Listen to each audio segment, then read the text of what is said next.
All right, everybody, let's paint up a Morghast. This is going to be for the Ossiarch Bonereapers.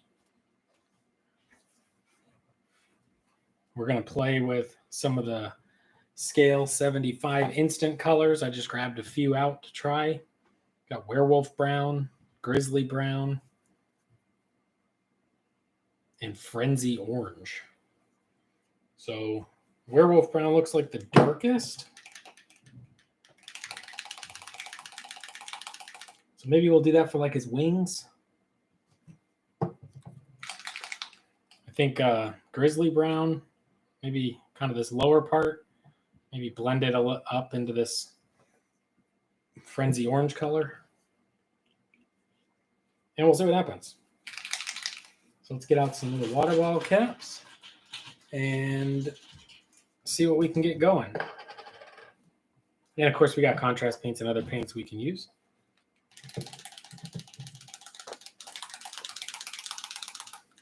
Get out the handy dandy scale 75 paint opener, aka the giant thumbtack.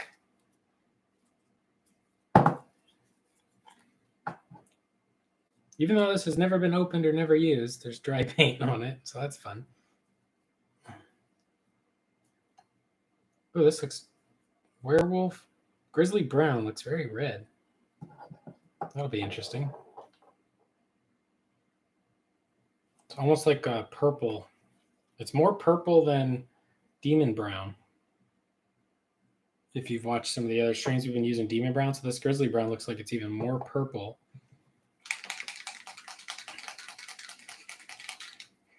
And then we got frenzy orange, which I don't know if this is going to be like a pure orange or if it's going to be like an orange brown. If it's a pure orange, it's kind of, it basically looks like it's very close to this dark rust. It's pretty similar. It reminds me a lot of that. So this would be a good rust color if you're looking for a scale 75 instant color for like rust effect.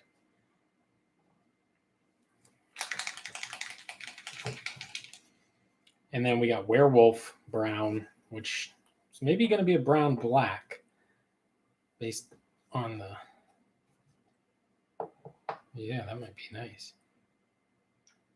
Okay, so yeah, that looks pretty good. It looks like it's maybe just black. I don't know. It says werewolf brown though, so I'm assuming it's like a brown black. I think I'm going to like that one a lot. I'm going to just get a big, soft, cheap brush here and just start slapping on this wash. I might go ahead and put just a little bit of water in each one. No specific measurement. That's just distilled water. So I think we'll go kind of like the purples, the oranges, and then the black wings, and the black weapon handle, maybe?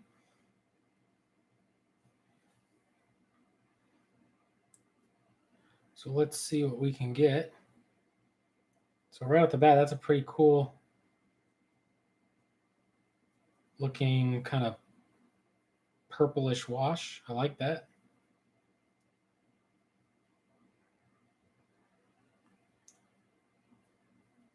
This primer and stuff was already on the model when I got it. So I don't know. I think it's just the bone color from Games Workshop. And then this darker red brown primer at the bottom I sprayed when I applied the basing materials to the model. So he's got like kind of a little bit of a zenithal going on. We'll take that up the spine a little bit too.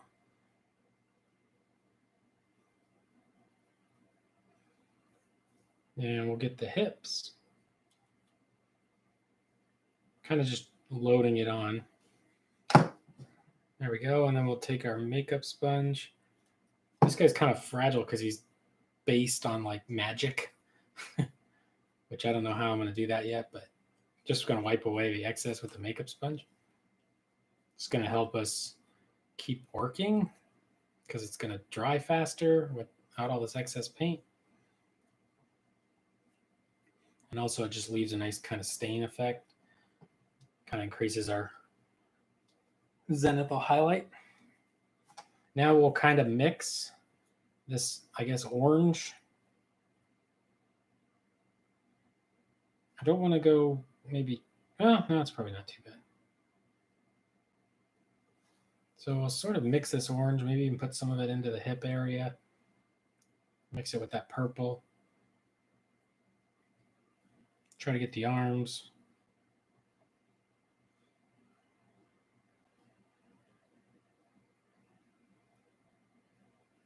Then the armor panels in this army are all blue. So not worried about overspill or anything with this ink, because we'll be doing the armor in like a blue. I guess I really should probably figure out what exactly that kind of magic spell effect color is supposed to be. Well, by supposed to be, I mean like what I want it to be for my army, I guess. Because there's a few of these guys and they all have it.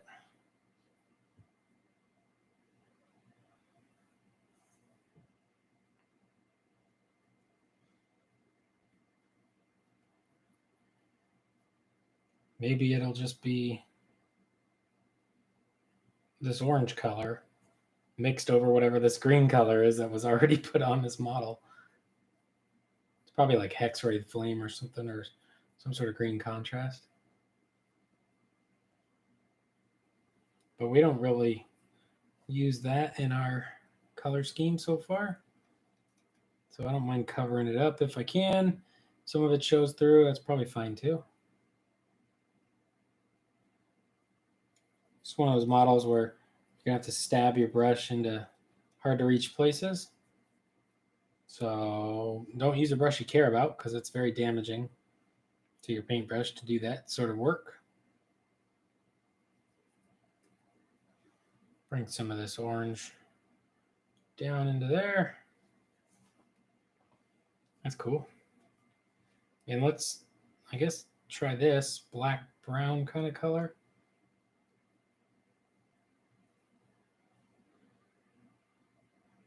That one's pretty nice.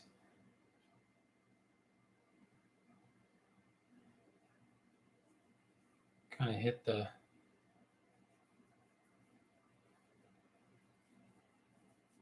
wings here.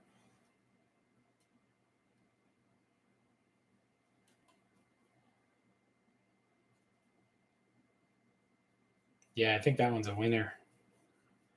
I could see myself using this one quite a bit. I think it's going to be a really cool one. I don't know if I added a lot of water to it or not, but it doesn't have quite as much staining effect.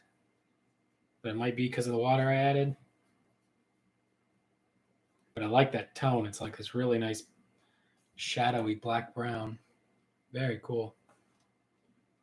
We'll actually use that maybe in some of these areas that would be in shadow,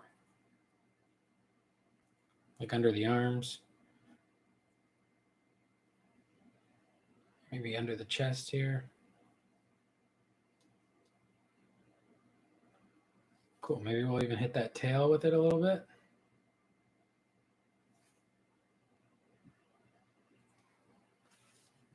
As always, if you're enjoying it, hit thumbs up. Join in on the chat. This is live, so we can chat hobby stuff or whatever. And if nobody joins the chat, we'll probably just go for about 45 minutes or so, maybe.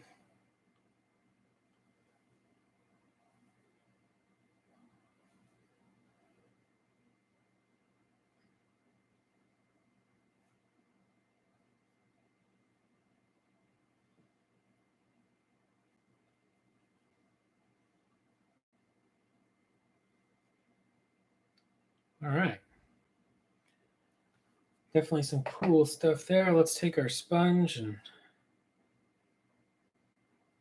wipe away some of this.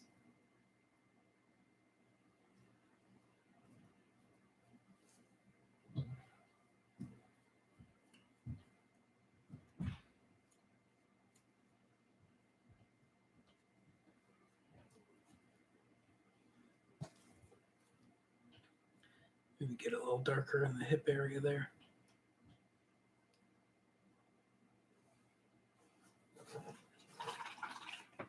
All right, because, give me 1 second.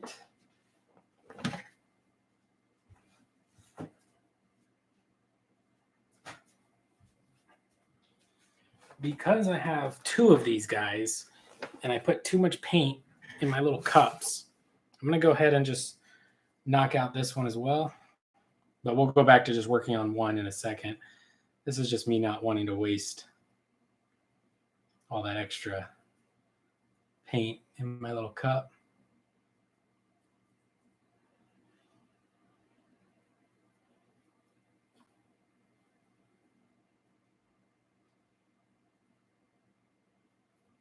But we will be going back and just finishing up one of these. But yeah, so basically the idea of this whole army painting, if you watch the other videos at all, we're playing with color temperature mostly, specifically blue and orange complementary colors, which are also really good for understanding color temperature. Blue's cool, orange is warm. There's really no question about it. And that's basically what we're doing.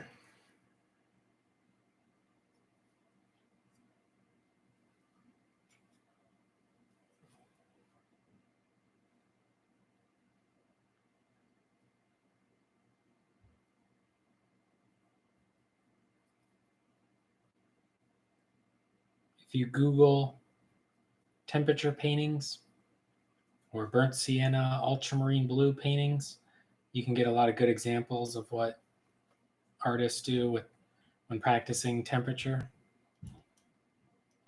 or working with temperature specifically. Color temperature is a unique thing in painting that is a way to build contrast, but not a contrast of saturation or value or even complementary colors, although blue and orange are complementary colors, so they naturally contrast. But temperature contrast is also an interesting thing to be looking for. Is everything on your model warm? Add a cool tone like a blue into something. Even just the base could make it separate and pop.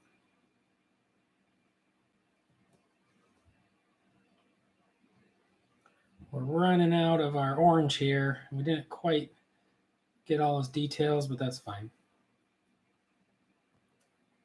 This is just kind of like the base coating, a really fast, loose kind of base coating. Then we'll move over to this one here.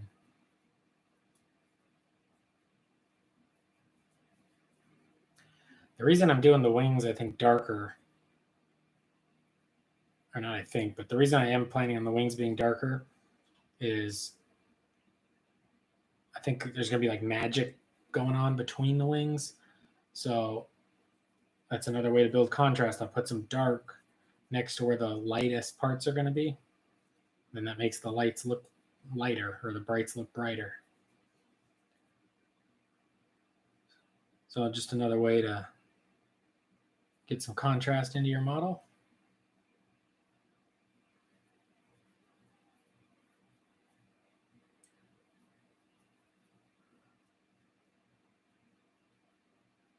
This guy, we don't have to worry quite as much about wiping him because we're not going to be working on him right this second. So he'll actually benefit maybe a little more from the wash. He'll have a better kind of stain. I'll wipe him a little bit. It's not as important. One of the reasons wiping away the other guy is because I'm working on him right now. I want him to be relatively dry or dry enough to basically paint wet into wet or paint in one sitting instead of, put a wash on, let it dry for half an hour, put some highlights on, put a wash on another part, let it dry for half an hour. That sometimes the that show you in tutorials. Which, yeah, that's fine if you're batch painting because you can, wash 10 models, and then by the time you get back to the first one, he might be a little dry and ready to go for the next thing.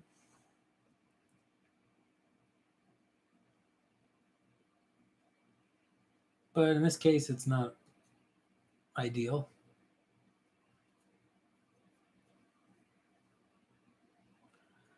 I see some areas that look like they should be dark. Trying to darken those up. Give that a rinse. Go ahead and wipe away some of this excess so it's not pooling as much.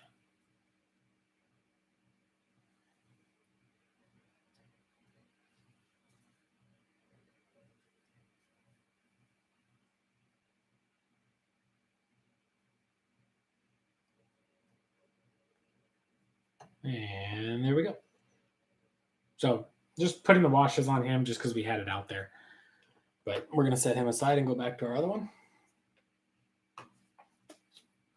who actually now has had an extra little moment to dry.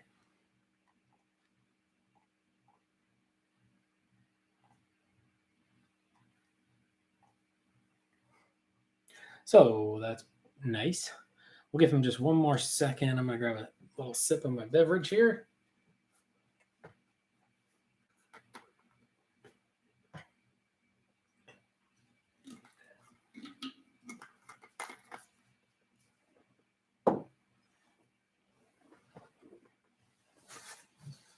Let's go over to the wet palette.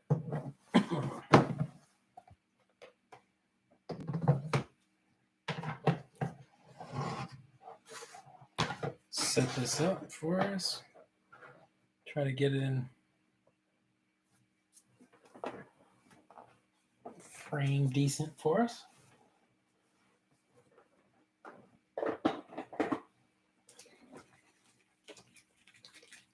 We're going to get out some Innsmouth Blue. On some of the other ones, we actually use the ultramarine contrast paint, but I just feel like doing something else this time. So we'll do in blue, this blue. I'm going to make my little paint palette, paint thinner, ultra matte varnish from AK Interactive. Put a couple drops, a little squeeze in your little cup. And then just distilled water. And that'll be our sort of universal paint thinner.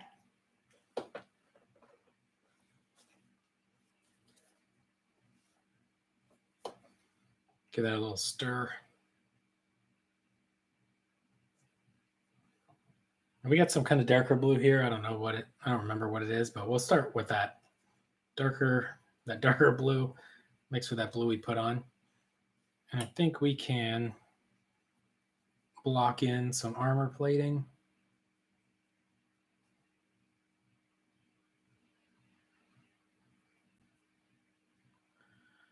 Do this pretty quick as well, and then we'll just separate where we want that bone and this blue. We can just separate that a little later.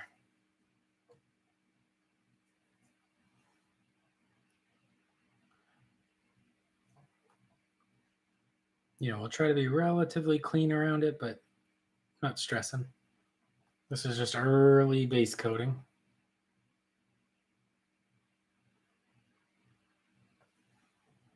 And a lot of times what happens on nights where the live stream's a little slower, basically we end up just getting all the base coats in. And then call it a night, and then we maybe come back to it tomorrow night's stream. I think I'll probably get one tomorrow, or do one tomorrow night as well. Sometimes I don't stream too, just because I need to batch paint some real tedious stuff, like the bases or something, and then that's not really all that fun to watch. So, although for the purpose of just hanging out and painting with people, I guess painting anything's fine because we can chat it up. But as far as like anybody maybe going back and watching on YouTube, not that exciting if there's, you're batch painting something. I don't know if any of these plates on his legs are armor, but I think we'll add one more. We'll make that blue. Why not?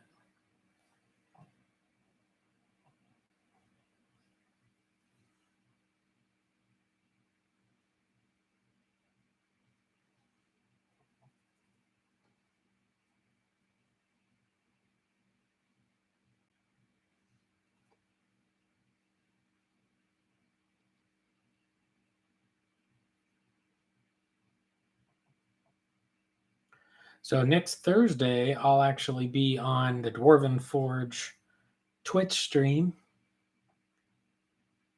which I believe is March 11th.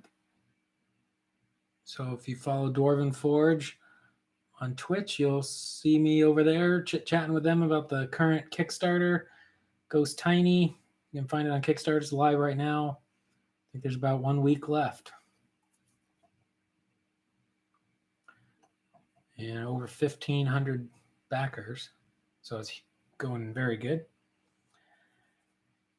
And the guys wanted to have me on to talk about paintbrushes. So that's pretty cool of them to invite me.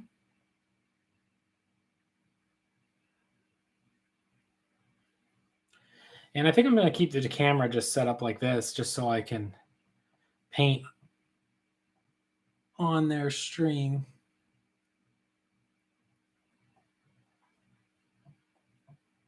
It's a hobby hangout, so it's either going to be my picture of my side of my head while I paint, or just the model I'm painting, which I think will be more entertaining.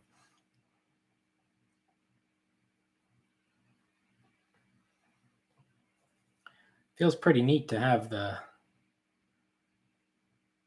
Dwarven Forge team, some of the members, I guess, like my products, because obviously they're known for having really high quality dungeon builds, really fancy role-playing game tabletop builds, terrain.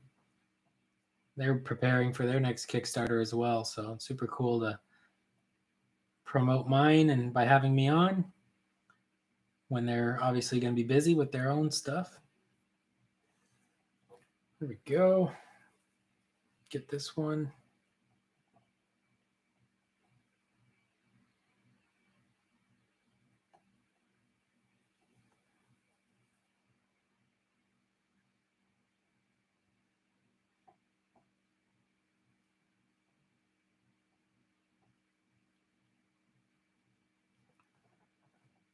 Cool. So we got some colors blocked in here.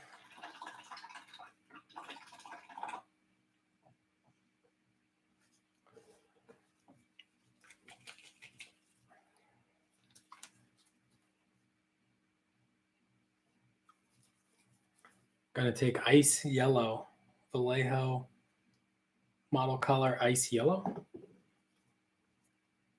And I think I'm gonna base coat some of this stuff that's gonna be brighter here at the end.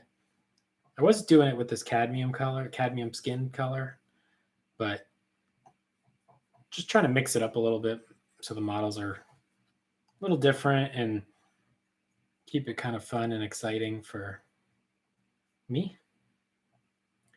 Instead of just repeating the same colors over and over again throughout the whole army, which is generally how we paint armies in Warhammer. But boy, that can get draining. So I'm trying to keep this fun. That's why I'm using a different blue this time on the armor.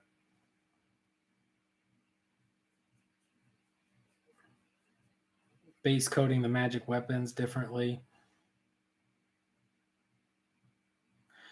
Maybe I'll even finish them different too.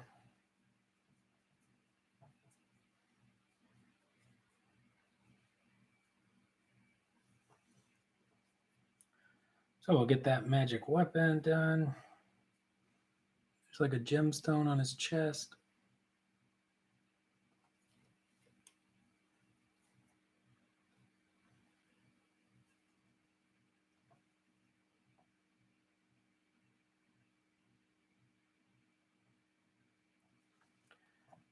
Base coat the gemstone.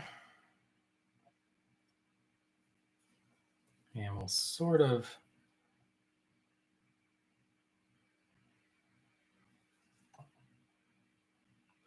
try to get these magic effects. I guess you could paint them as a variety of things. They could be like torn flesh, magic, fire. Kind of one of those cool surfaces where you get a choose your own adventure sort of thing.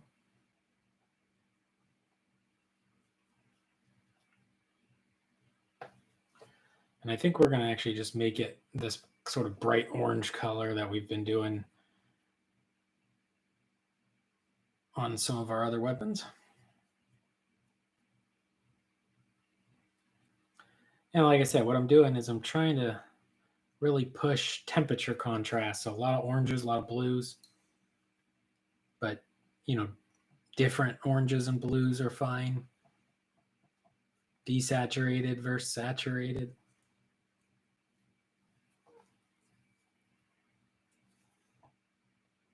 Yeah, let me give that brush has been holding paint for a little bit. Give it a rinse so it doesn't get totally destroyed what we're doing here.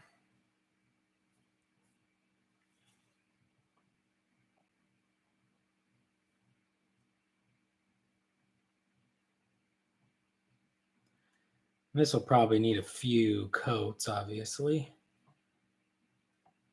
which we don't love to do here on the Redbeard Boss channel. I'm not a too thin coats person at all.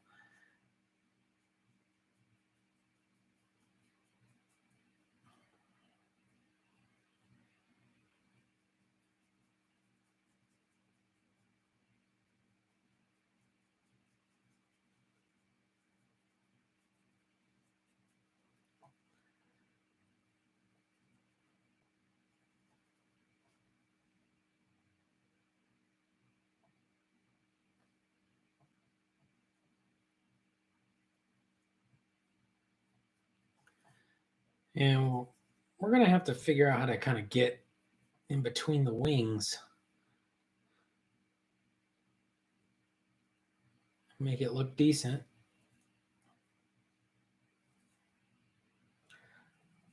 So actually, because of that, we may want to finish these wings up, these fire effects, completely before we do the bones that are framing them, or these magic effects.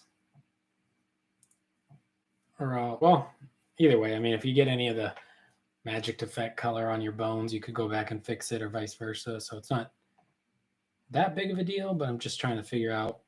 A lot of times in miniatures, it's easier to kind of work inside out. So like in here would be inside, you know, down in there is inside.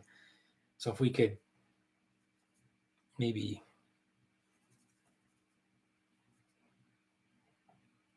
get that kind of finished up before we move away from it, might help our painting process a little bit.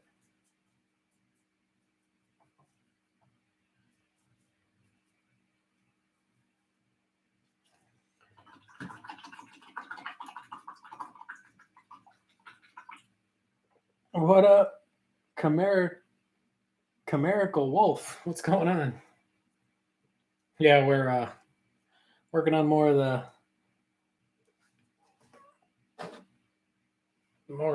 Bone Reaper army. Put some more icy yellow out there.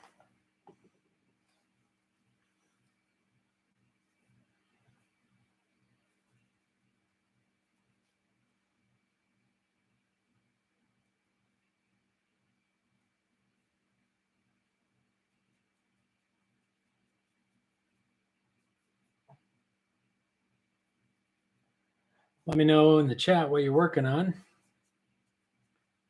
Hopefully you're getting some painting done tonight as well. It's already 1 a.m. here, so I don't know how late I'll be going.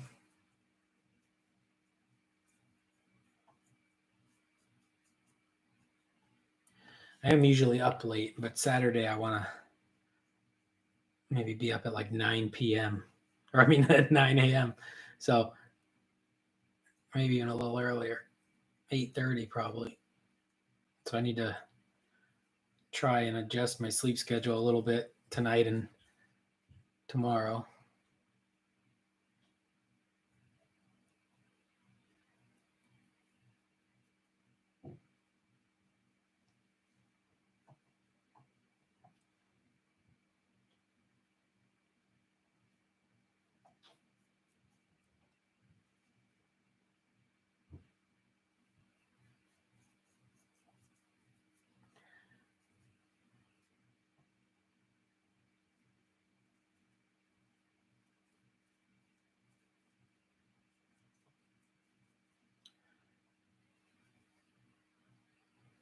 Yeah, I think it'd be a pain to try to do anything too crazy to this kind of magic effect on the insides of the wings here. So we'll try to think of maybe like a simple solution for that.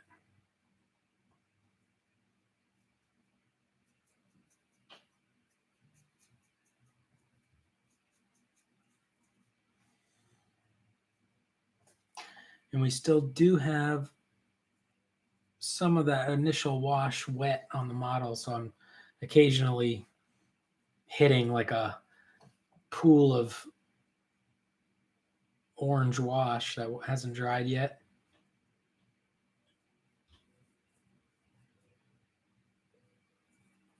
But it's fine because spreading some of that tone out into the model isn't going to make any real difference. If anything, it'll create more color harmony. If there's a subtle hint of a color used elsewhere in multiple places on the model.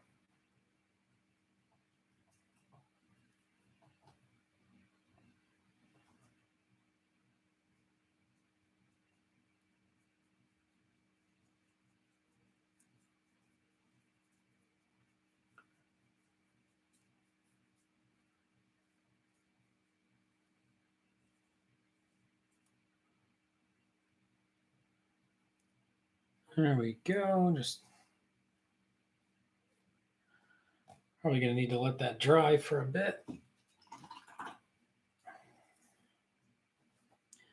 Oh, well, we got quite a bit in here we still got to hit.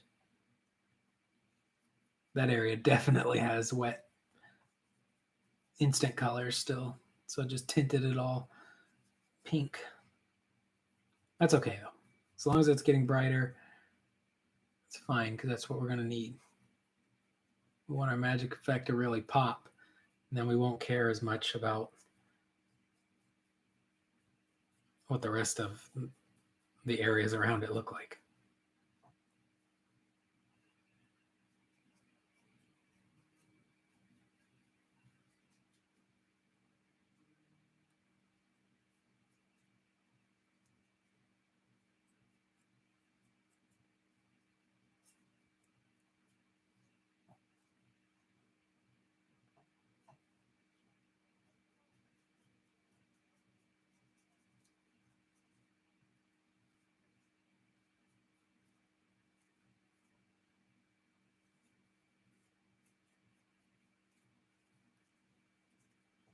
All right, we'll let that sort of dry. That's going to require some extra coats. I think if you're painting this model, maybe go ahead and do this wing section separate if possible. I'm not sure how he assembles. I don't think maybe it's not even possible. But maybe prime or base coat based on the plan of how you're going to do that wings. All the skulls inside of him, people do make those like what you would call it. They'll make like glowing, like they're supposed to be, magic souls or soul skulls. I don't know. But since we're going to have this big glowing weapon,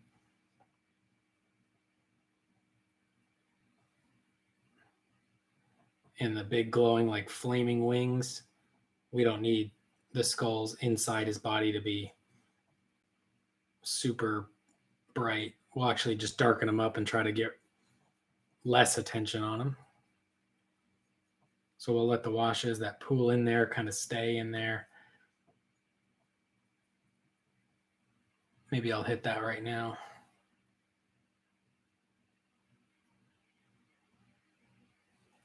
Debating on if this piece back here, which is like a mouth, if I want that to be like that, but I don't think I do. I think we're going to darken that up.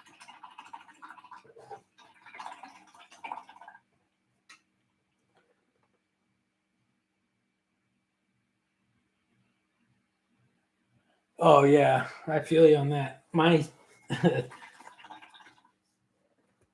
my go-to is Vietnam and Thailand travel vlogs. When I want to just lay in bed and not watch anything, Vietnam and Thailand travel vlogs. That you'll never go to sleep. You can watch that for hours. All right, I'm gonna make a brown black. So that's like a black ink. You know what I mean? Maybe I'll change this up. Maybe I'll make a green black. That's a green ink.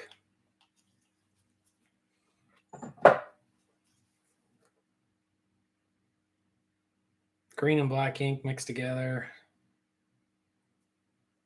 Just miscellaneous dark, basically. And I only did that because the skulls were kind of base coated green.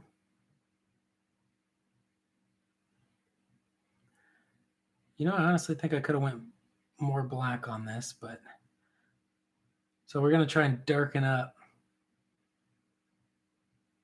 those skulls that are like packed into this guy's body with this kind of green black.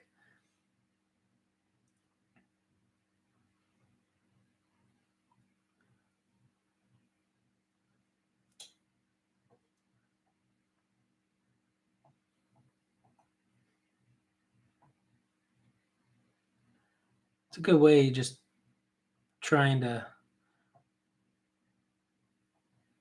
create dark shadows so it's not as interesting to look at for the viewer, which means it's going to save us some time painting it because we're not going to spend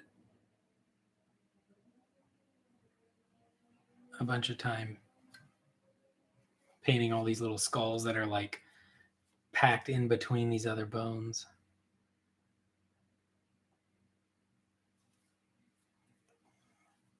Oh, got quite a bit under his chest here.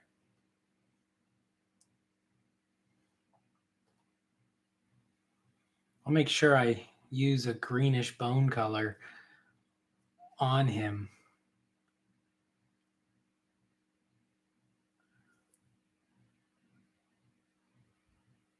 That way it kind of fits with the green skulls that are packed inside his body.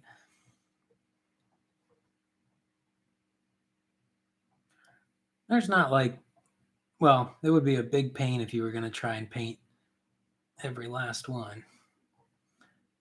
But doing it this way, any kind of dark wash, or like the person who I got these from was doing, where they were going with like a magic wash effect. But problem with that is then you got to keep it super bright. This way we can just darken it up and brighten up things around it to kind of make it into the recesses. I think I mixed way too much of that green black.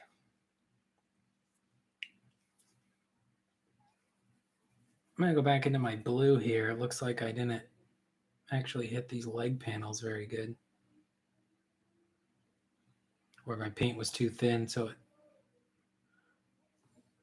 kind of disappeared when it dried.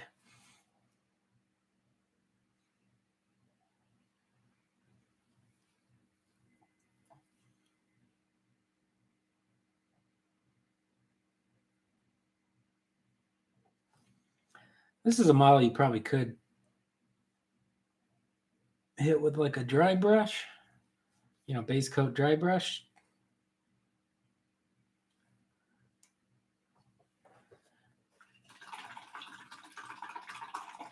But I think it's going to be okay to just paint them up regular. So let's start mixing some of this kind of green bone color here.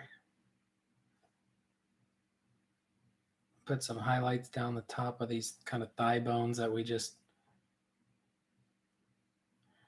going to pick up some of that green ink or whatever that we just put down on those bones, but that's fine.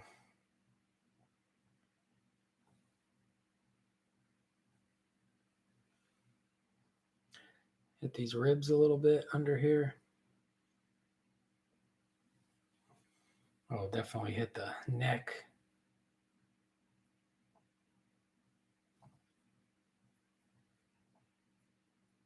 Oh, got a lot of green ink there. And I'll take some of that ice yellow. I think we'll sort of hit the facial features.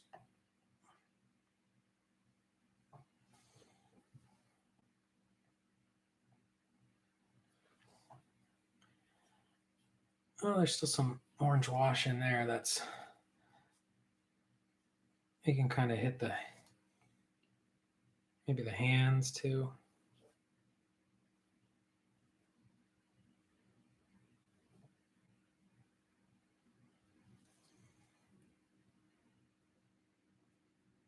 Basically, we're kind of making his bones have a slight kind of greenish tint.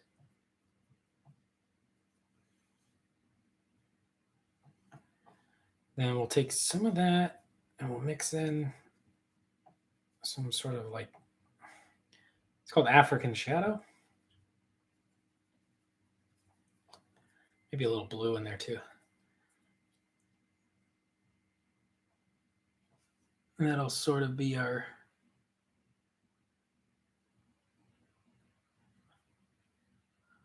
highlight down here towards the feet.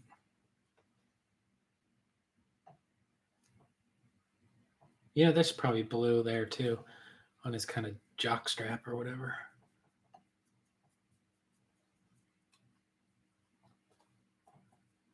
Yeah, we'll use some of this to maybe get the hips.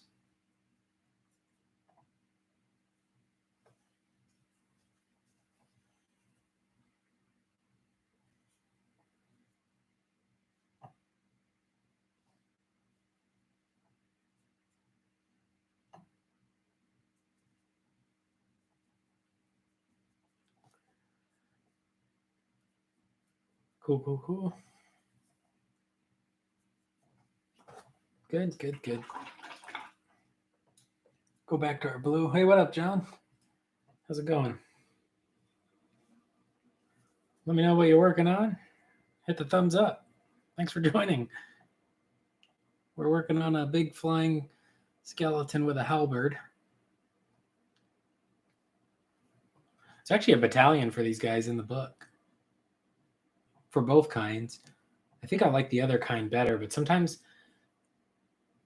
well, if I was building this army myself, I would have got to choose which units had what. But when you trade for an army, you just get what you get. So this is what I got.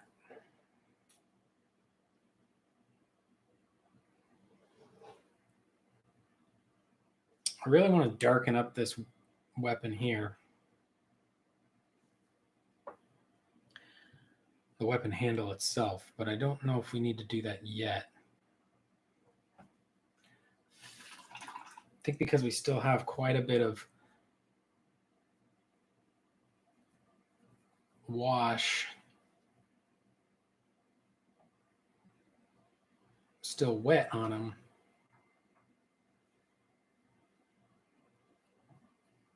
We can't really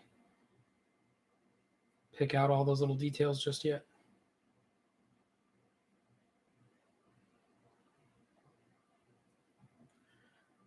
Because we just keep picking up the green wash and basically erasing our highlight a little bit. at this point. So let's go in. Maybe we'll go in with like a little bit of the white with our ice yellow here. See if we can't put some more of that out here.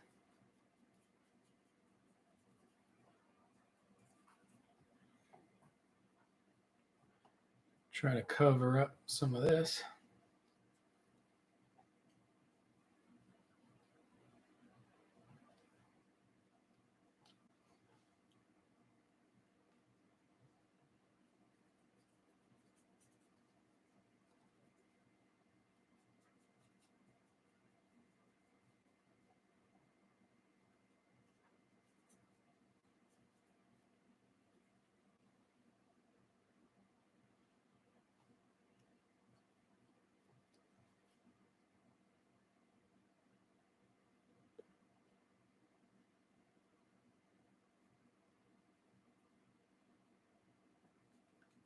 Kind of using my finger to hook his leg and pull the model. You see right there, that back leg, pulling it away from that kind of flame, just so I can get back there.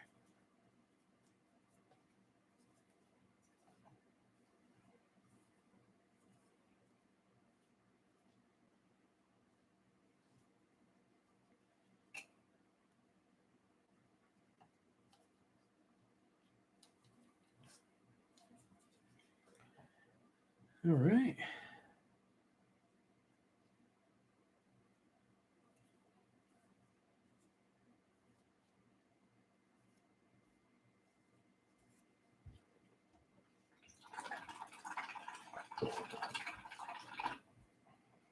Let's just try something here. We're going to go with, actually, do we got another color we like? Sure, let's do this one. We'll go with the Dalarani FW Burnt Umber.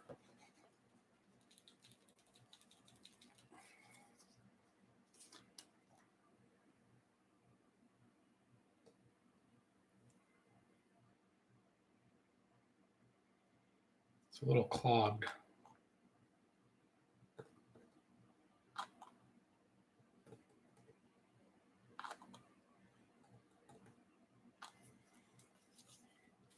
And I'll mix that with a, you know what, I'll just use this. I'll mix that with some of that green black.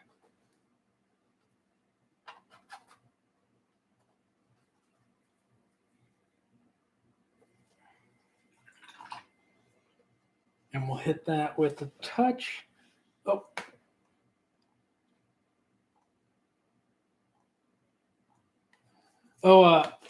Actually, I haven't been over there yet. You guys put up a new video today? Gonna put a touch of the ultra matte varnish in.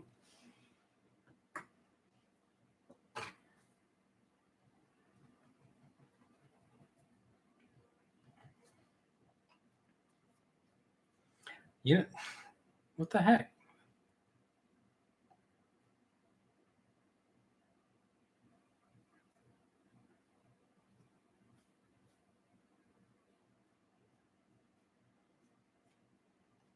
It's so green. That intense green really is strong. I don't want it that green. All right, scratch that. We're getting rid of those. Make a new one. Let's go.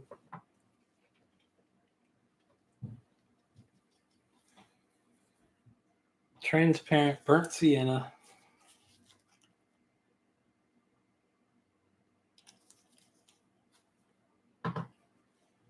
With one of each of those. There we go. That looks better.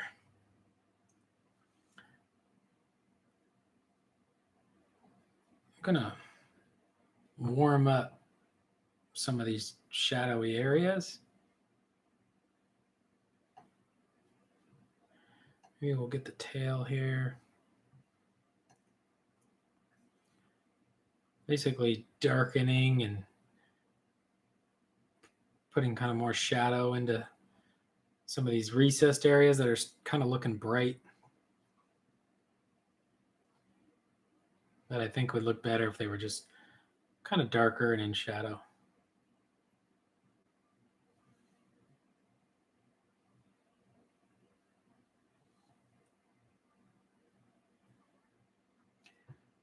This is another one of those things where model was already built, so do your best to reach all the spaces that are hard to reach. But on this one, I honestly think I probably would have just built it as well, and then realized after the fact that, oh, some of these things are a pain in the butt.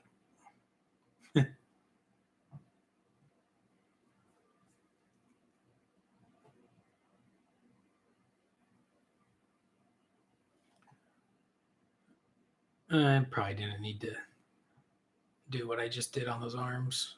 Kind of undid my highlight a little bit. But this is giving us some of that warm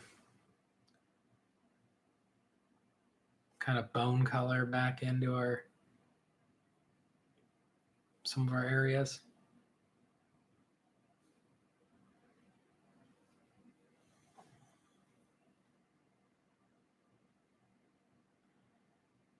Could probably, honestly,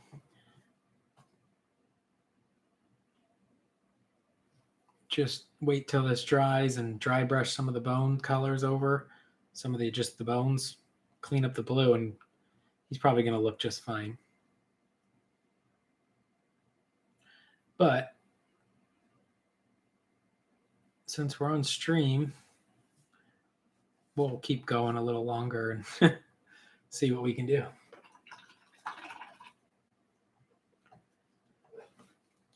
All right, I'm going to get some black out. Black, black, black. Do I have black? Black.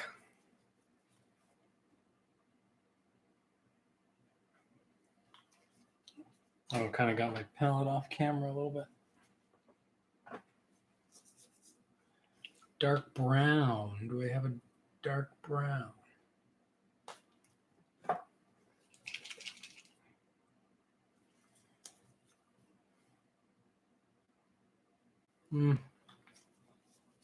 Yeah, this may be fine. Take some of that random color. Some black. We'll hit his toenails with this.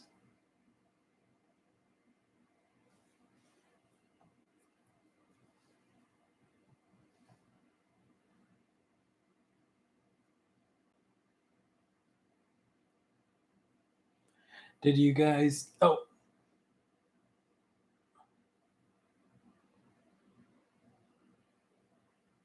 Try that SteamYard for the first time. What's Steam? StreamYard? What's StreamYard? I never even heard of that. Is that like Twitch?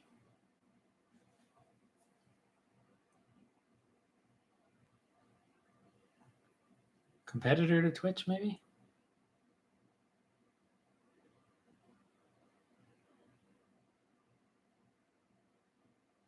Yeah, these sort of hobby hangouts are fun. Fun way to just get some painting done and chat with people. We used to actually do this every Wednesday night at the game store, and Friday nights. I would go to the game store and just paint in the little painting room, or like the little extra hobby room. And we'd have, sometimes 12 people in there painting, talking about movies and whatever. Games, pop culture, whatever, And then with all the pandemic stuff, doing these streams is kind of a nice way to just paint and talk.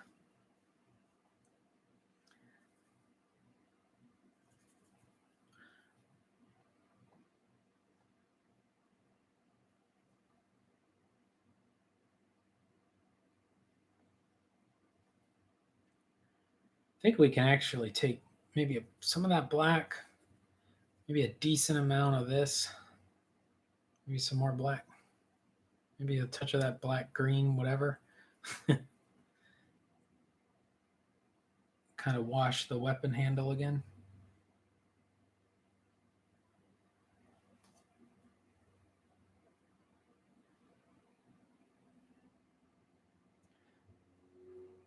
Oh, that's maybe not the best. Well, it'll be fine.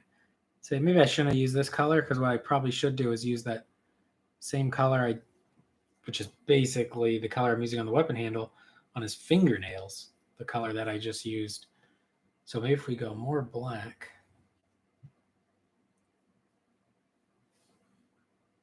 Try to separate it a little bit.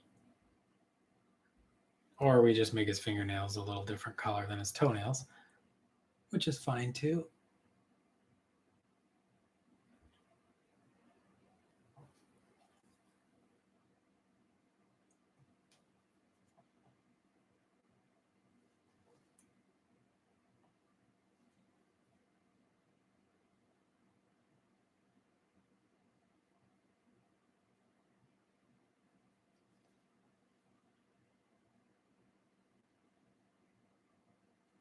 We'll just base coat his fingernails with this since it's gripped around the weapon anyway. We can separate them with a highlight.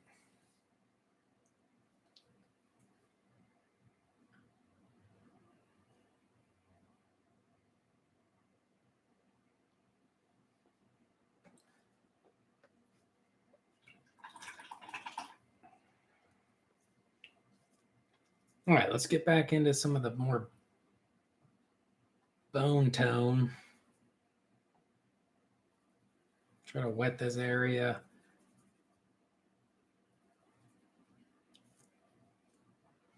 Got a hair on my brush because my palette paper's old now. Dirty.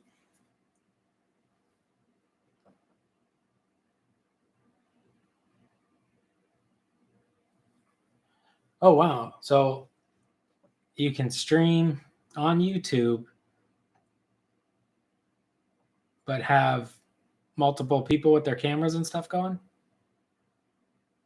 I think I'm going to have to look into that because that sounds like a good time.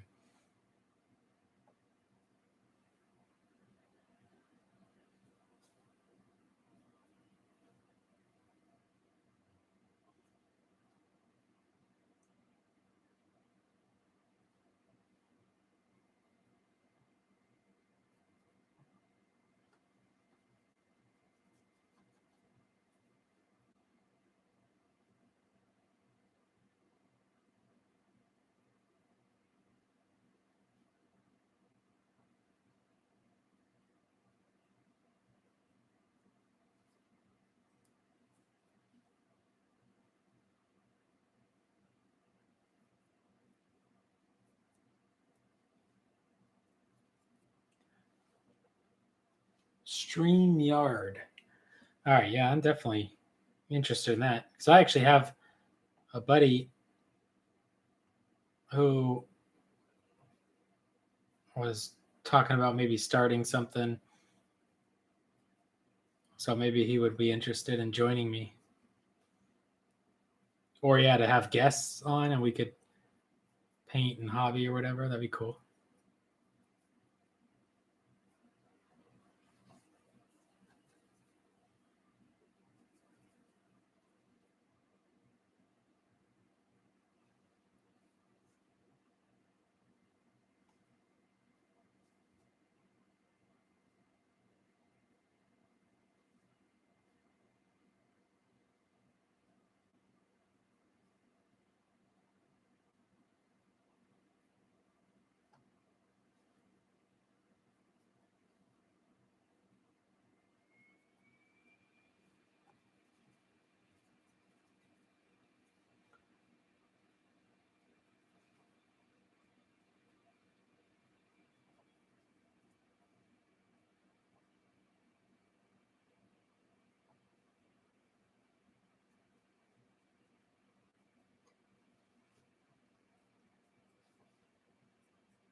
All right.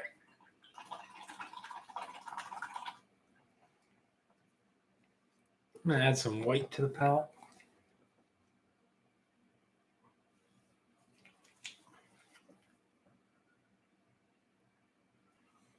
There actually used to be a channel called the Hobby Hangout.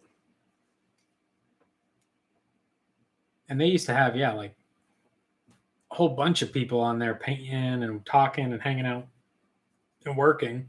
I don't think they ever upload anymore. I don't think I'm still subscribed to it, but they must not ever upload.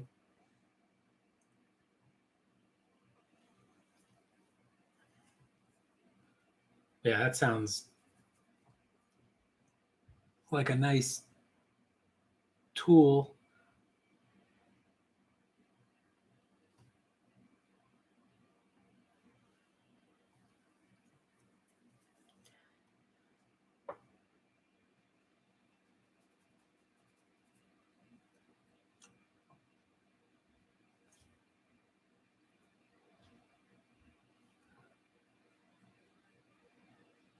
As always with this army, this kind of loose approach that I'm doing, kind of one of the only important things is that you try and separate the kind of blue panels from overspilling onto kind of the bone trim.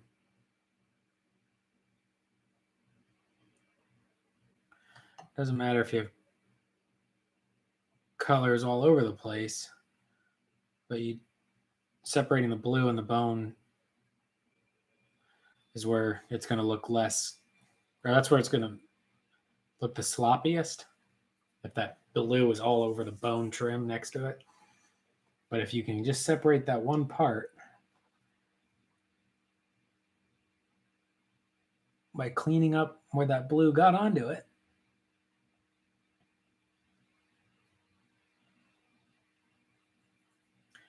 it'll look much better.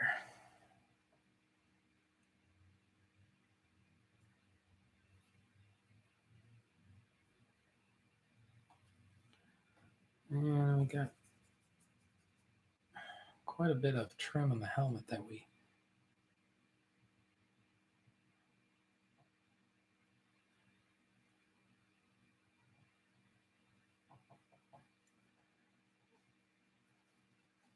I don't love how my helmet's looking.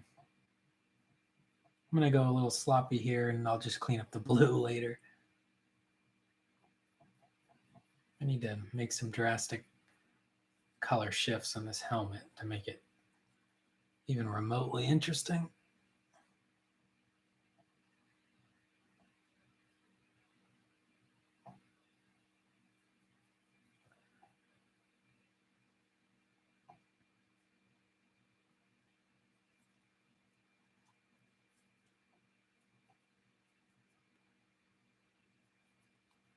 And just keep moving your highlights on different surfaces of bone.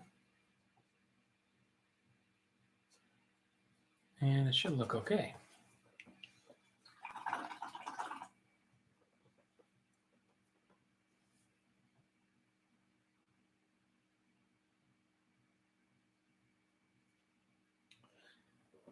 Oh, people were using Google Hangout. That's probably what it was. I think I remember when podcasts had to change how they had their guests on and stuff. I think you're right. They got rid of their sort of Hangout webcam feature.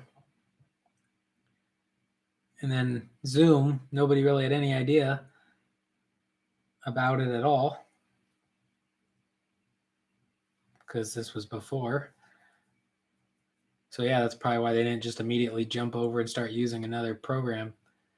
Probably just decided to call it quits.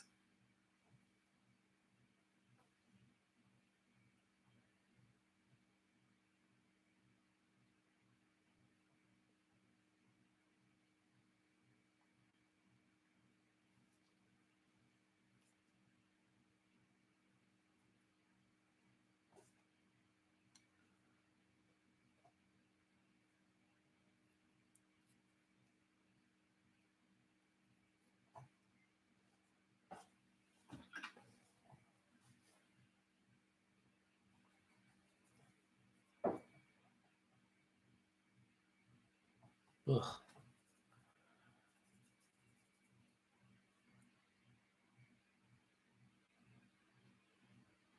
Much too light on that, or too thin, I guess, on that stroke I just did.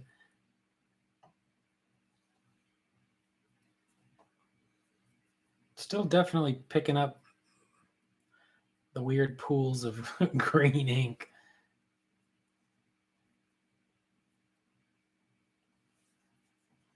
But we're certainly getting a lot of color mixing and variation in our model here.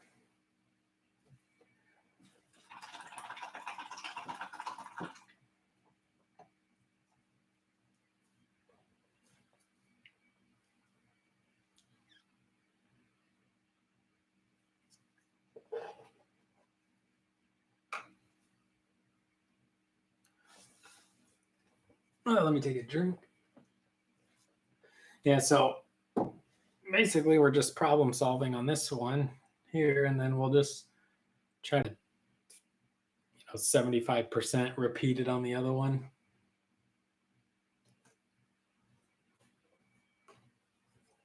I need to do some sort of blue wash, I think.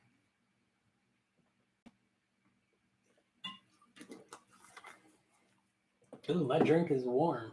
All right. So I was trying to avoid using just the same blue over and over again.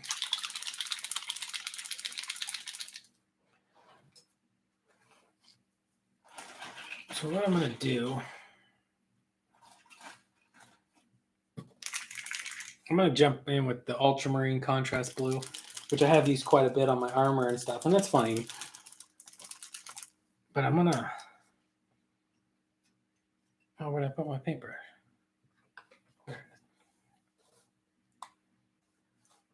So I'll just, this is really bad for your brush. Dunking it like that in there, it's a terrible idea, but that's fine. Give that a heavy rinse. Could have just used a dropper, but like I said, this brush is so old, I'm kind of just waiting for it to die on me. It just seems to keep going though, which is of course a good thing, but. And we'll add a Lamian medium to it, just because this pot is almost empty.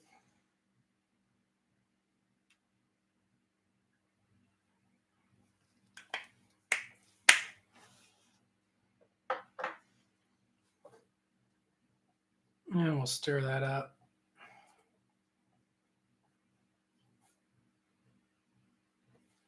And I think we'll add a drop of flow improver, a couple drops. Give that another stir.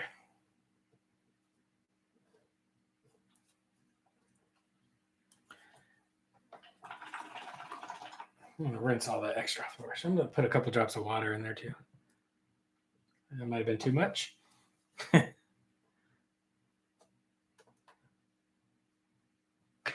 we go. I think that's good. And we're going to wash our blue.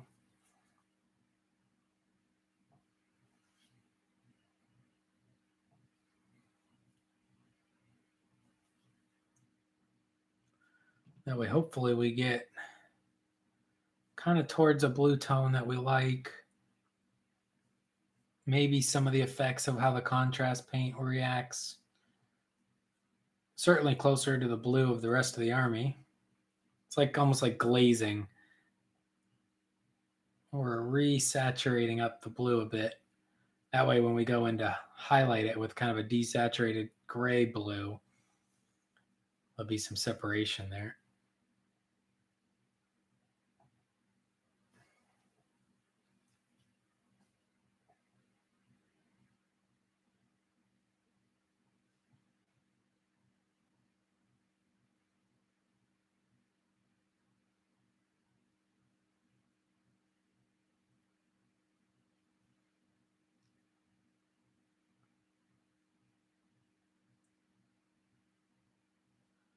And I definitely made way too much. So we might just go ahead and try to see if it'll work on the other guy.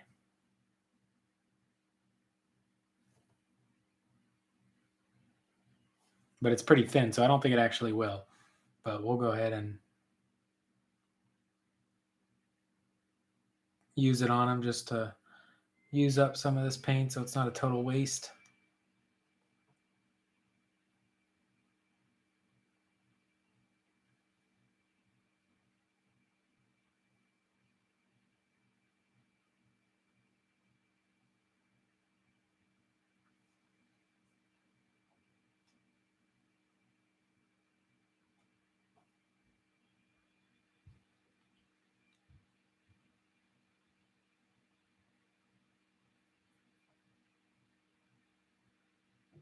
And there we go. We brought a little bit more blue into the blue. Let's just see real quick. I don't think it's going to be enough to do anything here, but yeah, it's pretty minimal. But whatever, we'll do it. Just for the sake of using up some of that paint. But it's because it's thin so much, it's not got really any covering power.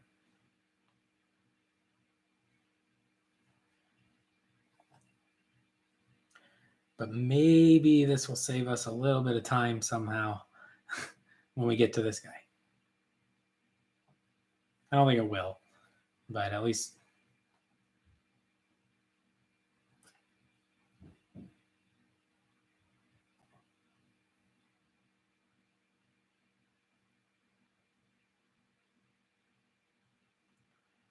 Actually, I can say for sure it's not going to save any time. This is probably much more in the range of waste of time because it's just not that coverage. There's not that much coverage coming out of it.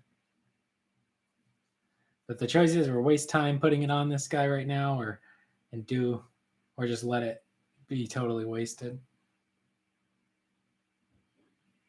You know what? I actually have a better idea.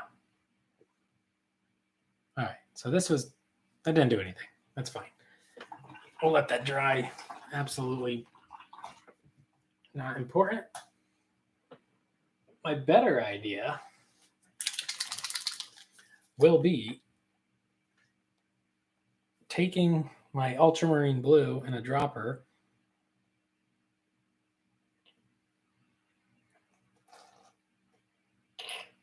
and just putting this mixture back into my pot.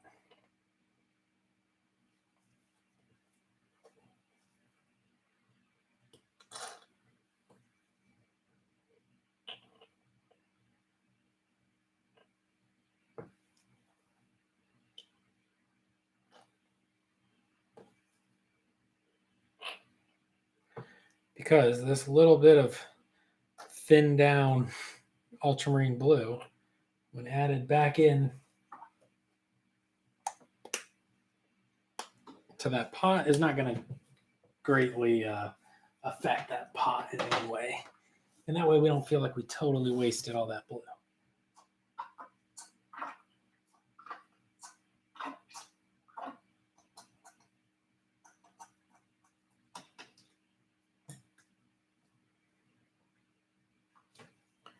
Cool. All right, let's go back in while that blue's drying. We'll get some of our white, mix it with our cadmium lemon yellow or ice yellow mixture down there. Now we're getting closer to kind of an off-white color. This will be probably the final color just because we don't want to keep base coating this over and over and over again.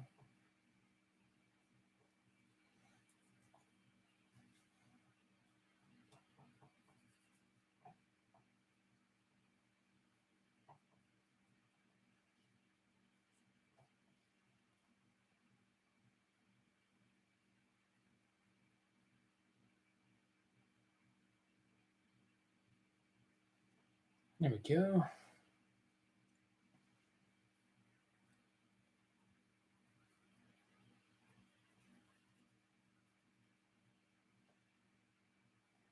Well, I'm hoping it'll be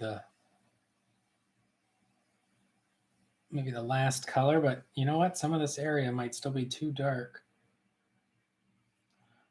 Try to hit it with the one thick coat technique of putting way too much light color paint on a dark paint in hopes that it'll cover it. Always a bad idea, but we're doing it. Because if there's one time it's not a bad idea is in some kind of magical flame effect that isn't as important if there's some weird variations in texture and color.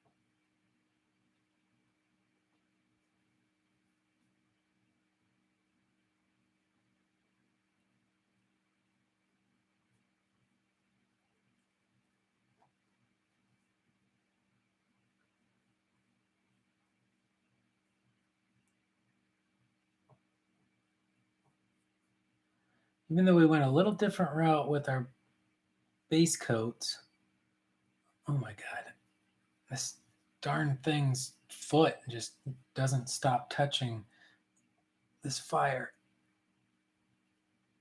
Maybe if it's this hard to paint it'd be hard to see and nobody will notice. I'm really destroying my paintbrush, stabbing it into this spell effect, but it's okay. Just trying to get it done.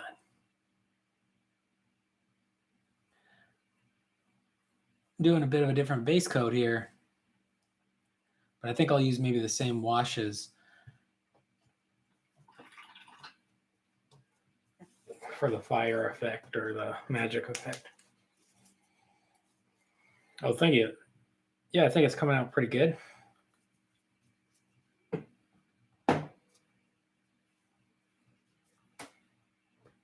Get some of that yellow, white. Just keep painting.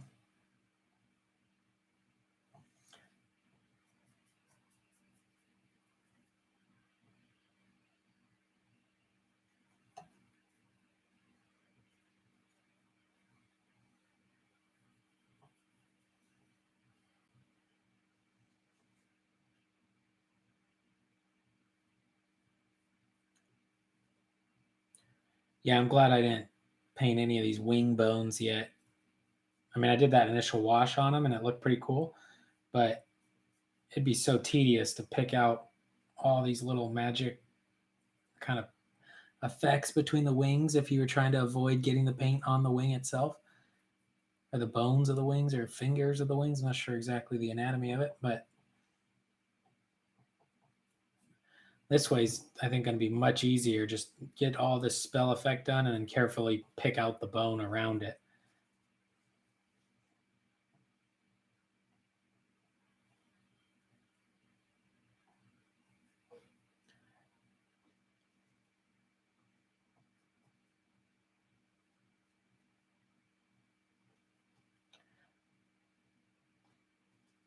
This would even be something if you had an airbrush, which I do, and I could have done. Maybe just try to get all this spell effect done with your airbrush, then go in with your paintbrush, and then just try to clean up any problems back. Oh god, clean up any problems with your paintbrush if you get onto your airbrushed areas, or try to blend it in the best you can.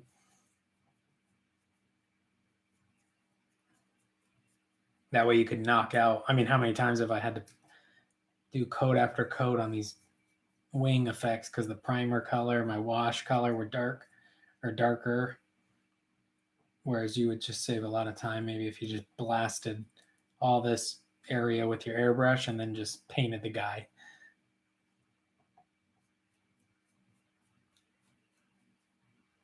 But I think it'll look good either way.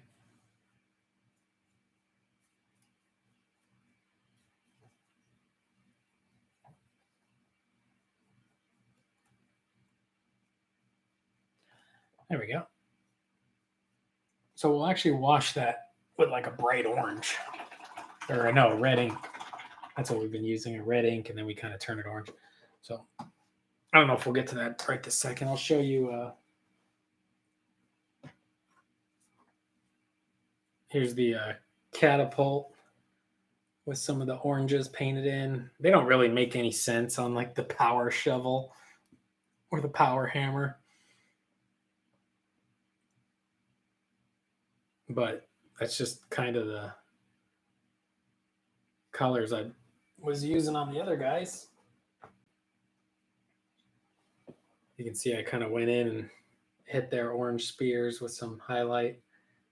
So they got the orange gems and the orange spear. So that's kind of my color I'm using for the weapons and magic tips and stuff. So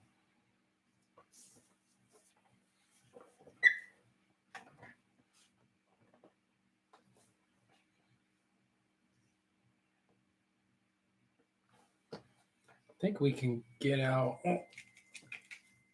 put like some Iraqi sand on the palette.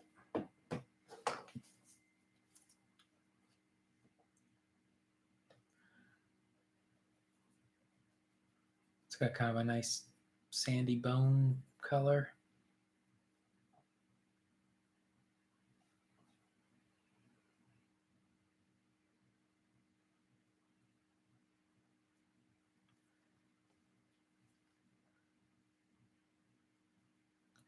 Oh, one problem with flicking the brush back and forth on that wing texture, I'm causing a lot of splattering. Didn't notice that. A lot of splattering on the model with that yellow paint. Oh well, whatever. Just keep the brush moving, we'll get it done.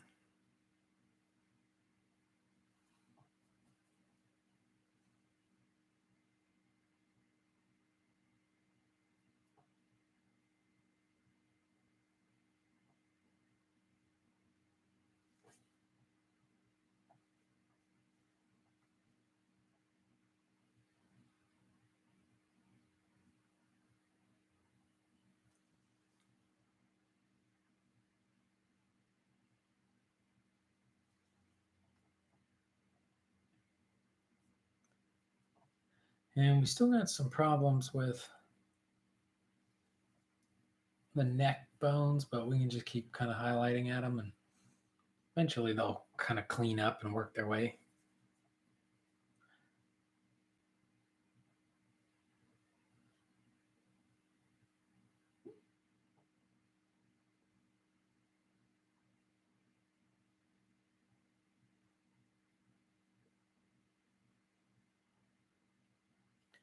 Oh, he's actually got a gemstone on his head. I don't think I even noticed that.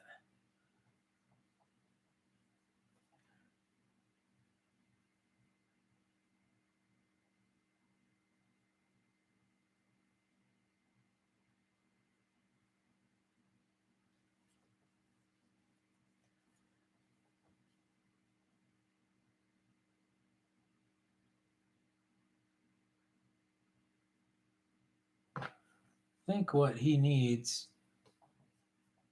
is maybe a little like Agrax Earth Shade or Reichland Flesh Shade.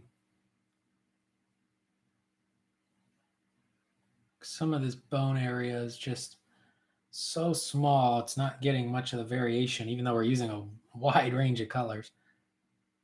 It doesn't have like the interesting tonal variation in it, like we kind of got in the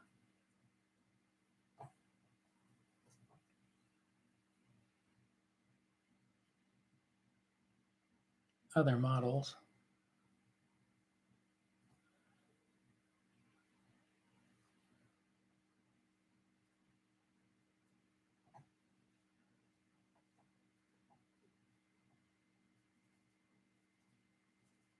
Make a darker color for down in here.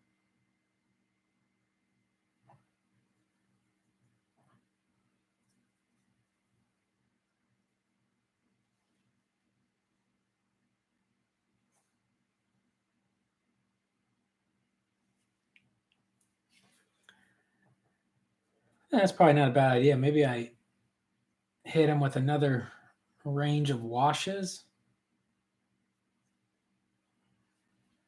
Then highlight the final bones in blue.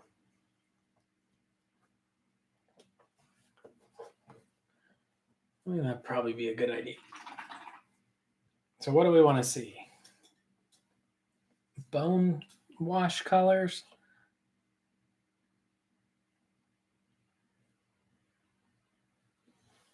Or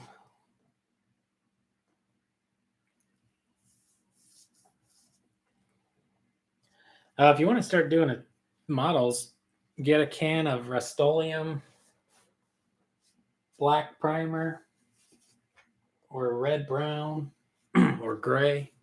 I don't really like the Rust-Oleum white. Or you paint model cars, so you probably have primer. I would just go with a Reaper Bones or a WizKids. Go to like a Nolzers. I'll type it in. They're like $5, $8, $15, depending on what you get.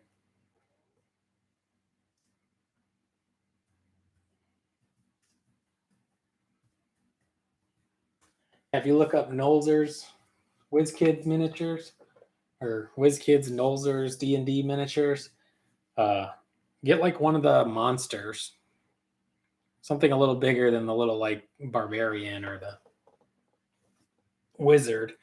Get like a giant spider or a giant snake or an owl bear, something like that. Especially if you go with like one of the bulls or bears or something more natural. You could mess around with like dry brushing and washes on if it has a lot of fur texture. And they're only like $5. So.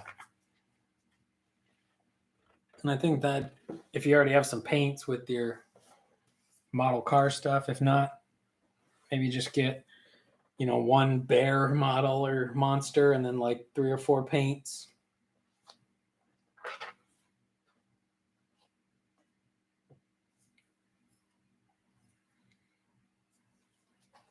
I think we will go with Agrax Earthshade. Why not? We haven't used Agrax Earthshade in a while. And we get to use the Necro paint pot holder, which is getting quite a bit of splatter on it from the brush flicking. But that's fine. I mean, I painted it up for the Kickstarter pictures and stuff, but it's okay if it gets a little wonky now.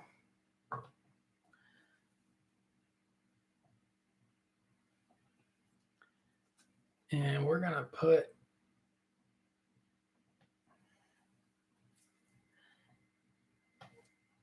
some Agrax Earthshade into the bones that look a little too just flat or boring. Too like much of just one color.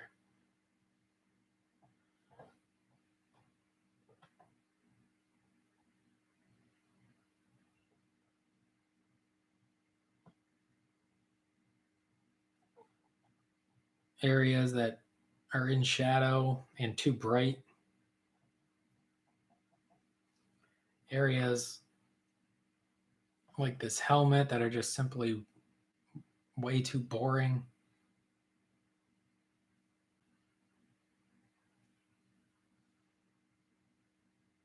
I think the problem with the helmet too is I'm just painting real loose and fast with my big size 6 brush here. I think honestly on the helmet really need to get out the smaller brushes and really pick out the details the way it should be done. But I was just having too much fun with my big brush here.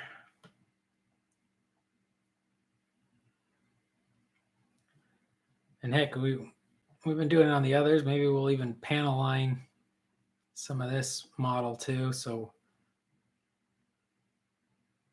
if something's not dark enough from this wash, might get darker in the panel line if we end up going that route, which has been working really nice on these bone models because it just adds that smoky bone look.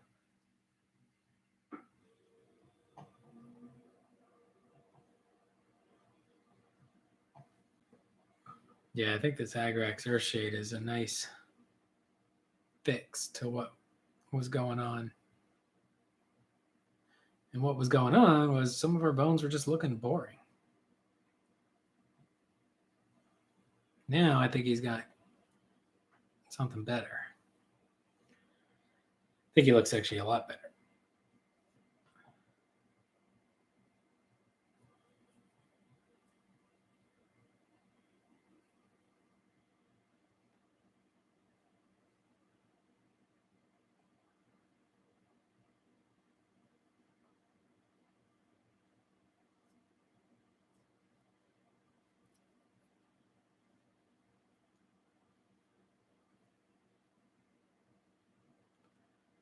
All right, there we go. Maybe we'll get the chest here a little bit too.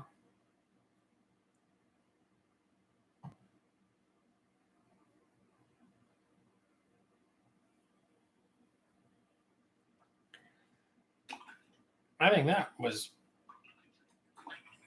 pretty good.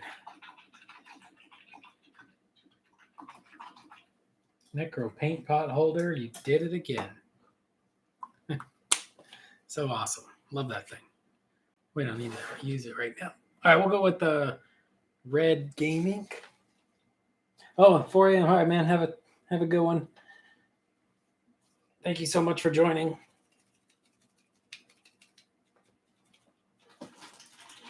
And can I click your channel to? Is your channel? I assume your channel's named John Pohl. Let me jump over there and.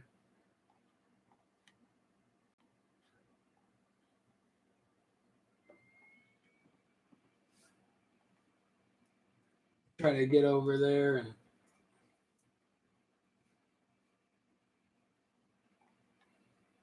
Oh, nice, man. You already got 762 subscribers. All right, I jumped over there and gave you a sub. So hopefully you have a good night. Appreciate the support.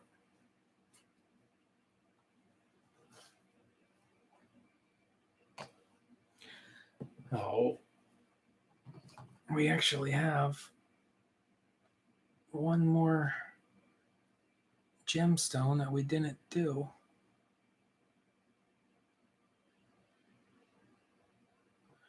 Which probably won't be actually dry, but no, because it's got this Agrax Earthshade on it. So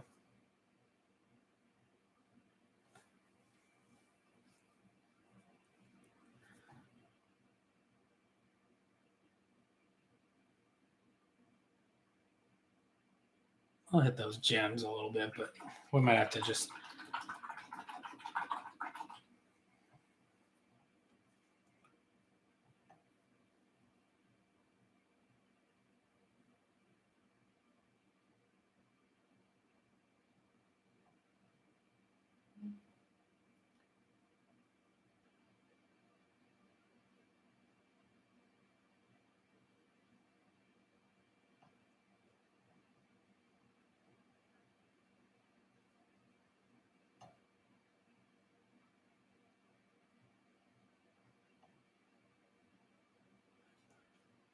There we go. Should that be blue? I don't know. Hold on. I think I'm going to make that. I should probably be dark, though.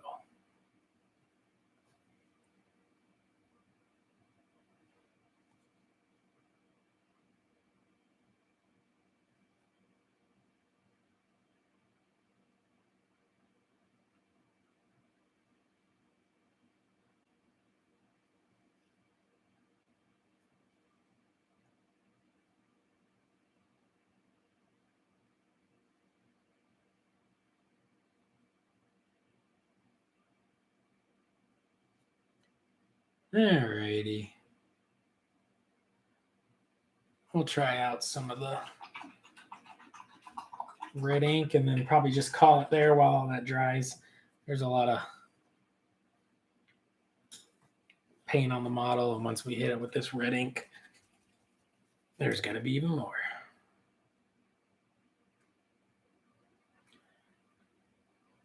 I've been using too much. I'm just wasting it, really. So we'll try to see if we can get away with that here. I'm going to go back to that big soft brush just so I can slop this on.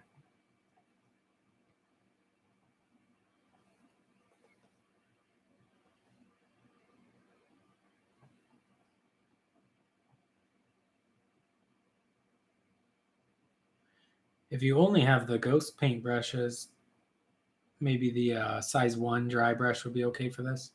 Or if you just, my size 6 is perfectly fine for this. It's just not as big as what this is different company, but they say it's a size 8.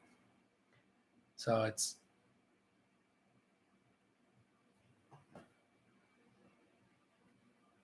just these big areas. It's a little quicker it's more me being lazy and wanting to do it fast than worrying about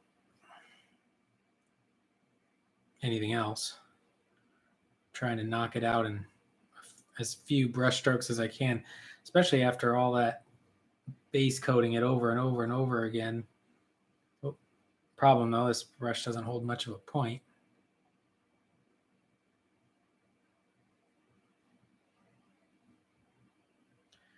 And I guess we learned our lesson. We got to be a little careful that when you're painting your brush along these flame effects, you're getting it flicks paint, which, hindsight, duh, of course it does.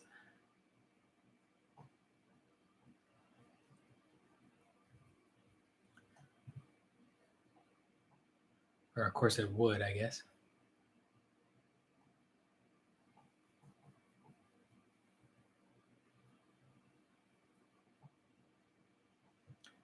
All right, so let's move to the back here. To try to avoid any crazy staining, coffee staining brush stroke where you remove like a half dry coat. I'm trying to work in kind of one area at a time. So we'll get kind of this whole wing plus the flames down here, and then we'll work on the next one.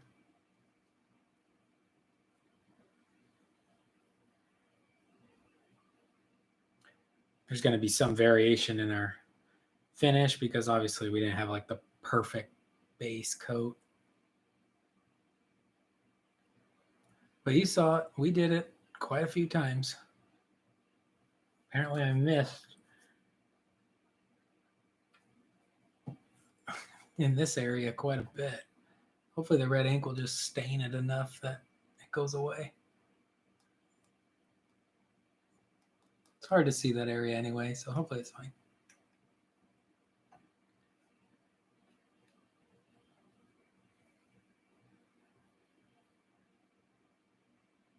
Make sure you rotate the model and really look to see if you got it all.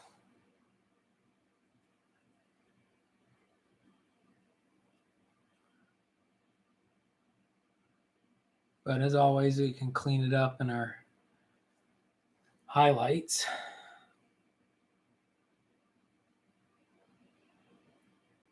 Just in case, we'll try and make sure we get it all right now.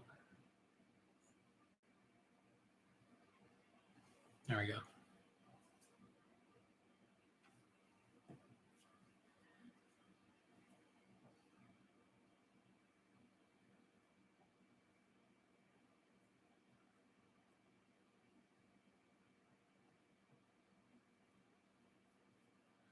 Start from kind of the inside of the wing on this one.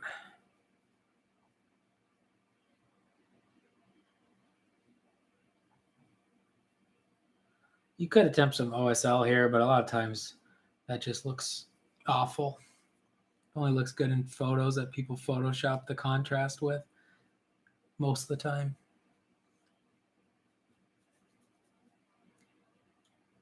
Unless it's done really, really well, which it almost never is. But if you really adjust saturation and contrast on your photo, then you can make it look like it was done and it's glowing, but in real life it wouldn't look like it was actually glowing. Most of the time. Some painters can do it. Also, there's some ways you can do it with the airbrush. But when we're talking about this much flame effect on the wings, or it's going to be like this orange magic effect. If I was OSLing this all over the model too, with how much this thing would be, how much like orange red light would be coming off of this pile of magic swirlies. I mean, it would be half the model. And that's not what I want to do, because I don't think it'd look good at all. All right, now we're at that awful part where the leg touches. And we're going to try to just move him without breaking him and get that in like one big globby swoop. Did I do that on camera? I hope so. I don't know if that's fire or not.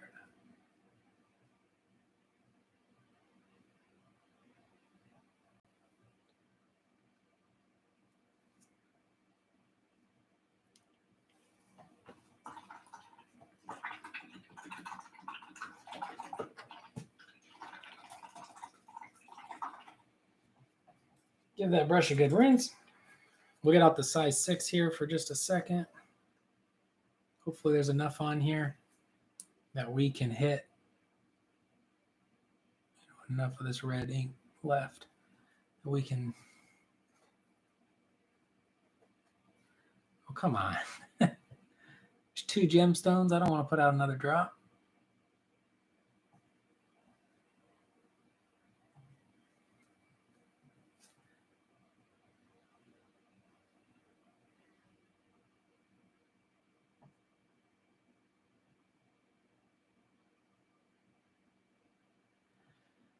Actually, like somewhere on the chest you could do, or the helmet, you could do a cool OSL effect.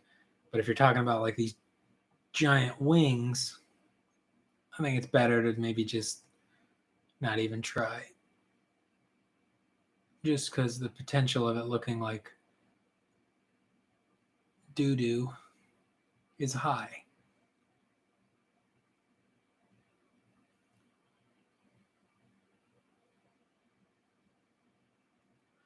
There we go. So yeah, you can see when you really keep the colors desaturated, you know, I'm mixing a lot of different colors here. So it's really making kind of these muddy browns, these muddy bone colors. So then when you add something as pure as red ink, it naturally has somewhat of a shine to it. It looks like it's glowing a little more just naturally right off the bat without adding the orange or anything yet. So that's one of the kind of benefits of using like a wet palette. You know, we're mixing all these muddy colors, these dull tones, desaturated tones. We're using them everywhere. Then when we highlight, say like the armor or something, or these bones, when you add pure color, all of a sudden it's unique to the model because there's nothing else on the model that's that saturated or that bright, which creates a big jump in contrast, a big jump in temperature change.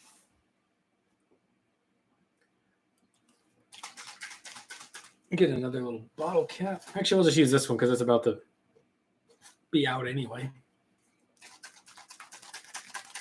I'm going to grab the Stynylrez black primer.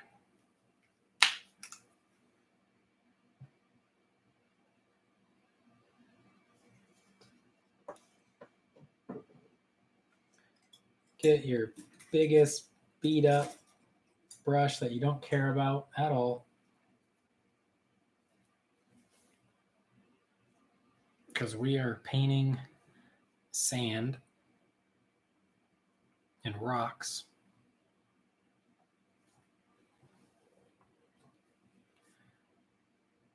Just priming it black. The original plan was maybe going to have these kind of sandy red bases or something. But, well, basically when I put the sand effect on the base, I need to prime it with something. So using this kind of red-brown is better because the overspray that hits the skeleton is like, okay, it's just kind of a red or brown area instead of black.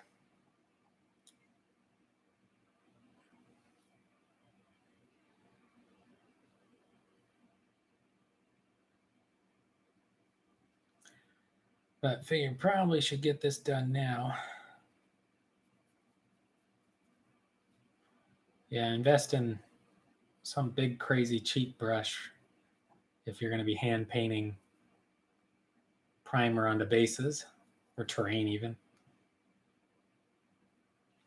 If I was doing this army from scratch and I built it all, I would not have glued these models to these bases. I've mentioned this in other streams, but gluing these models to these bases and then priming them, like my buddy Ray did, who I got them from, is just not a good idea because now you have to figure out how to do all this basing stuff, but the model's been already glued to the base and primed instead of getting to enjoy having all your bases done, even painted separately. Now, if you're playing, yeah, maybe you just, like if I was getting games in every week and I bought a new unit, maybe I would glue them to their base so I could play with them that weekend or something. But probably not. Unless it was like a brand new army or something. But it's much better to try to work on your base a little bit separate if you can. So you don't have to do this sort of thing that I'm doing right now. Instead, I could be swiping a big dry brush over this base and picking out highlights and details, but now I have to paint around swirly flames. So there's a little tip for you. Try to avoid gluing your models onto the base without basing them first. All right, I think I managed to get around.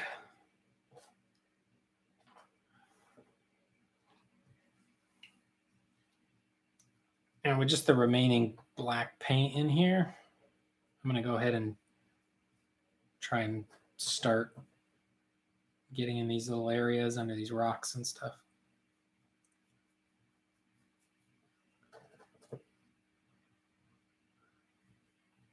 And around where these flames are going to have to be red on this guy. I don't care too much, but I have a feeling these two models, even though they're going to be in a unit together, are going to look maybe quite a bit different. I don't know. I might have to go back and watch this stream a little bit and get some reminders on the colors I use, because I was really just flying, mixing things and making washes and stuff. So that'll be a... Honestly, though, I think I'll probably just do the same thing on this model and just kind of mix and match and try to make it look correct kind of near the end, because I don't care if they're not exactly the same, because I'm tired of painting things exactly the same. So it's kind of fun to do it this way. Now, those 60 skeletons I got, that's not going to be fun at all.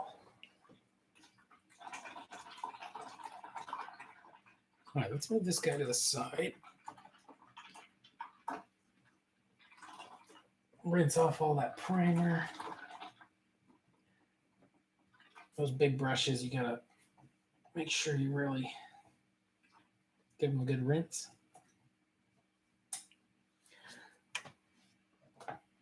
All right, I'm going to close up this.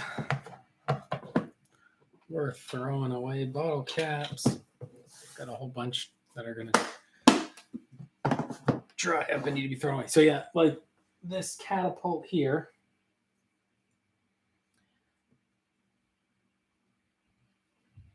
you know, we went in, did all kinds of stuff. This is kind of a mess, this skull. Might have to fix that. Picked out different stuff, just played around, different dry brushes, different colors. I don't know if we created enough separation in the bone colors, but when I do this catapult, I'll probably just do the same thing, just play around washes and dry brushes and stuff and just let it just finish however it finishes instead of stressing about trying to match the painted one to the unpainted one. They can just be two roughly similar different catapults. There you go. That's it. I'm going to call it right here. Let this dry. Too much red ink and stuff I got to do, but there you go. I think he's got a decent start. Hopefully you enjoyed that. Please like and subscribe. Please check out the Ghost Tiny Kickstarter.